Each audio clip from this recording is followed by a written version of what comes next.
اليوم يئس الذين كفروا من دينكم فلا تخشوهم واخشون اليوم أكملت لكم دينكم وأتممت عليكم نعمتي ورضيت لكم الإسلام دينا.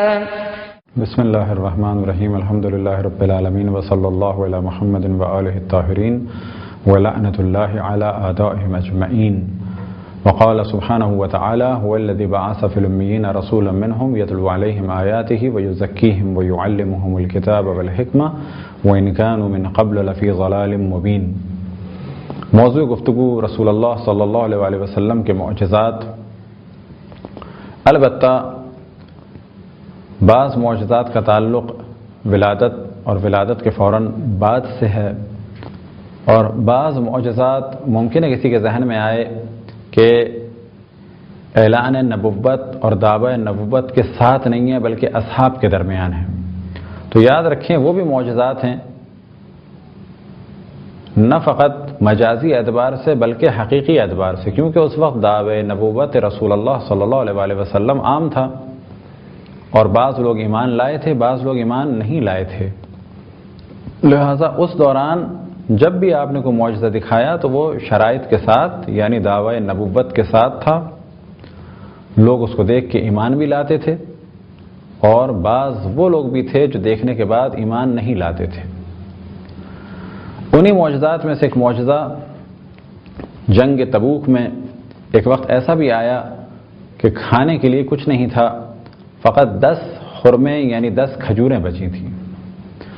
رسول اللہ صلی اللہ علیہ وسلم نے ان کھجوروں کو منگایا اور دعا کی، اور اس کے بعد اصحاب کو بلایا، اور وہ کھجوریں بھی ختم نہیں ہوئیں بلکہ مقدار بہت زیادہ بڑھ گئی، اور سب نے اس کھجوروں کو تناول فرمایا، پیٹ بھر کے کھایا. یہ وہ واقعہ تھا جنگ تبوک کا. اور اسی سے ملتا جلتا واقعہ ایک اور جنگ میں پیش آیا کہ جب پانی ختم ہو گیا تو آپ نے کہا کہ ایک ایسا برتن لاؤ کہ جس میں کچھ پانی ہو. لہٰذا جب وہ پانی لایا گیا، مشک لائی گئی، تو آپ نے اس مشک میں ہاتھ داخل کیا اور اس کے بعد فرمایا کہ اب تم لوگ پانی پیو. یہاں تک کہ سب انسانوں نے اور حیوانوں نے پانی پیا اور وہ پانی ختم نہیں ہوا. حیات القلوب میں ایک واقعہ نقل ہوا ہے قطعہ بن نعمان. ایک جنگ میں ایک ایسا وار ہوا کہ ان کی آنکھ باہر نکل آئی. یہ رسول اللہ صلی اللہ علیہ وسلم کی خدمت میں آئے اور آنے کے بعد عرض کی کہ میری ابھی شادی ہوئی ہے، میری ایک بیوی ہے، خوبصورت بیوی ہے، میں اسے پسند کرتا ہوں، وہ مجھے پسند کرتی ہے. وہ اگر مجھے اس عالم میں دیکھے گی، اس آنکھ کو دیکھے گی تو اس پر کیا گزرے گی؟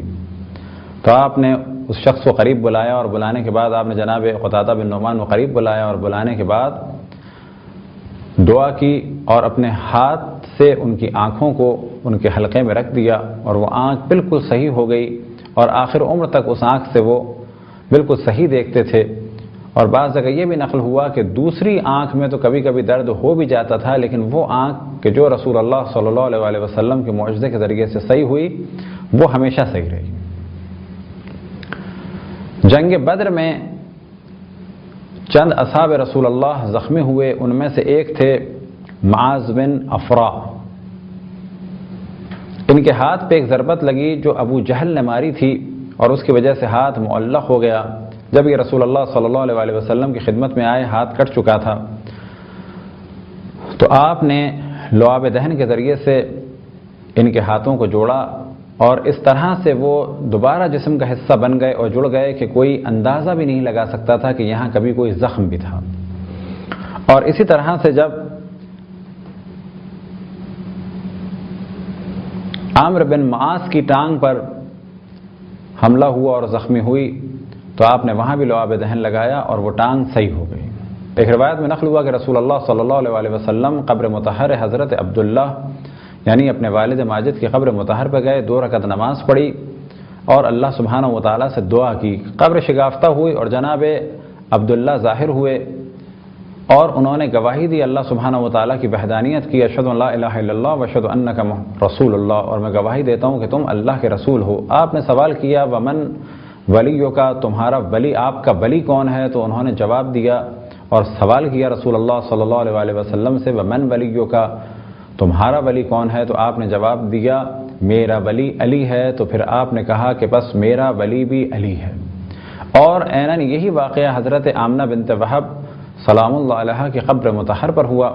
علامہ مجلسی نے بحر الانوار میں سے نقل کرنے کے بعد ارشاد فرمایا کہ یہ واقعہ دلیل ہے اس امر کی کہ جناب عبداللہ اور جناب آمنہ بنت وہب دونوں مسلمان دنیا سے گئے، دونوں رسول اللہ صلی اللہ علیہ وسلم کی نبوت اور اللہ سبحانہ و تعالیٰ کی وحدانیت پر یقین رکھتے تھے، اور جب رسول اللہ صلی اللہ علیہ وسلم نے بحکم خداوند تبارک و تعالیٰ مولا علی علیہ السلام کی امامت اور خلافت کا اعلان کیا تو آپ نے بھی قبر مطہر میں اس چیز کا اعلان کیا کہ علی ہمارے بھی ولی ہیں۔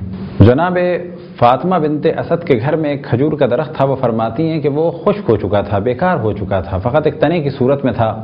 ایک دن رسول اللہ صلی اللہ علیہ وسلم نے اس پہ کچھ ہاتھ پھیرا اور دعا کی تو اس کے بعد وہ درخت سرسبز ہو گیا اور ہمیشہ اس میں سے تازی کھجوریں نکلتی تھیں،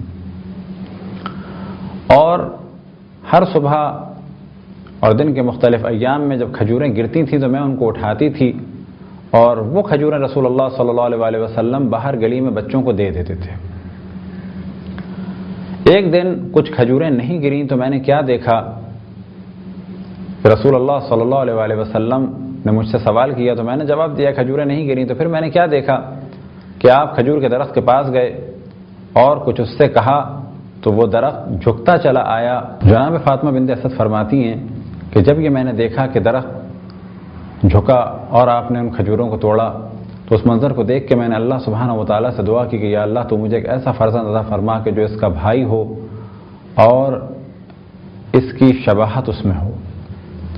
اور اسی رات مولا علی علیہ السلام کا خلقت کا سلسلہ شروع ہوا اور ان کے رحم مطہر میں مولا علی علیہ السلام منتقل ہوئے۔